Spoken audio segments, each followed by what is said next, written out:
ಬೆಳಗಾವಿಯಲ್ಲಿ ರಾಷ್ಟ್ರೀಯ ಪಂಚಾಯತ್ ರಾಜ್ ದಿನದ ಅಂಗವಾಗಿ ಆಯೋಜಿಸಿದ ಕಾರ್ಯಕ್ರಮಕ್ಕೆ ಜಿಲ್ಲಾ ಉಸ್ತುವಾರಿ ಹಾಗೂ ಲೋಕೋಪಯೋಗಿ ಇಲಾಖೆ ಸಚಿವ ಸತೀಶ್ ಜಾರಕಿಹೊಳಿ ಚಾಲನೆ ನೀಡಿದರು. ಮಹಿಳಾ ಮತ್ತು ಮಕ್ಕಳ ಅಭಿವೃದ್ಧಿ ಇಲಾಖೆ ಸಚಿವೆ ಲಕ್ಷ್ಮೀ ಹೆಬ್ಬಾಳ್ಕರ್, ರಾಜ್ಯ ಹಣಕಾಸು ಸಂಸ್ಥೆಯ ಅಧ್ಯಕ್ಷ ಮಹಾಂತೇಶ ಕೌಜಲಗಿ, ಶಾಸಕರಾದ ಬಾಬಾ ಸಾಹೇಬ್ ಪಾಟೀಲ, ಗಣೇಶ್ ಹುಕ್ಕೇರಿ ಮತ್ತು ಆಸಿಫ್ ಸೇಠ್, ಜಿಲ್ಲಾ ಪಂಚಾಯತ್ ಮುಖ್ಯ ಕಾರ್ಯನಿರ್ವಾಹಕ ಅಧಿಕಾರಿ ರಾಹುಲ್ ಶಿಂದೆ, ಪೊಲೀಸ್ ಆಯುಕ್ತ ಲೋಕೇಶ್ ಕುಮಾರ್ ಉಪಸ್ಥಿತರಿದ್ದರು.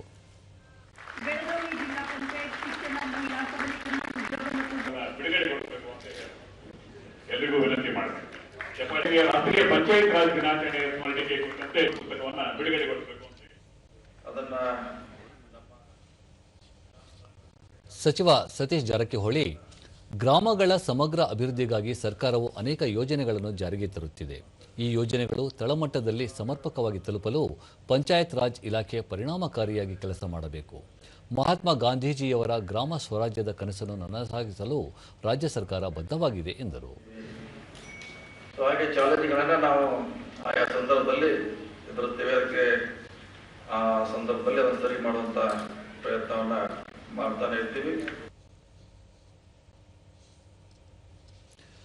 ಸಚಿವೆ ಲಕ್ಷ್ಮೀ ಹೆಬ್ಬಾಳ್ಕರ್, ಗಾಂಧೀಜಿಯವರು ಕಂಡ ಗ್ರಾಮ ಸ್ವರಾಜ್ಯದ ಕನಸು ಮತ್ತು ಮಹಿಳಾ ಸಬಲೀಕರಣಕ್ಕೆ ಪಂಚಾಯತ್ ರಾಜ್ ವ್ಯವಸ್ಥೆಯು ಹೆಚ್ಚಿನ ಶಕ್ತಿಯನ್ನು ನೀಡಿದೆ. ಗ್ರಾಮೀಣ ಭಾಗದ ಮಹಿಳೆಯರ ಅಭಿವೃದ್ಧಿಯೇ ದೇಶದ ಅಭಿವೃದ್ಧಿಯ ಮೂಲವಾಗಿದೆ ಎಂದರು. ಮಹಾತ್ಮ ಗಾಂಧೀಜಿಯವರು ಕಂಡಂತ ಒಂದು ಕನಸು ಗ್ರಾಮ ಸ್ವರಾಜ್ಯ. ಎರಡನೇದಾಗಿ ಮಹಿಳಾ ಸಬಲೀಕರಣಕ್ಕೆ ಏನಾದರೂ ಜಾಸ್ತಿ ಶಕ್ತಿಯನ್ನು ಯಾವುದಾದ್ರೂ ಇಲಾಖೆ ಕೊಟ್ಟಿದೆ ಅಂತಂದ್ರೆ ಅದು ಪಂಚಾಯತ್ ರಾಜ್ ಇಲಾಖೆ.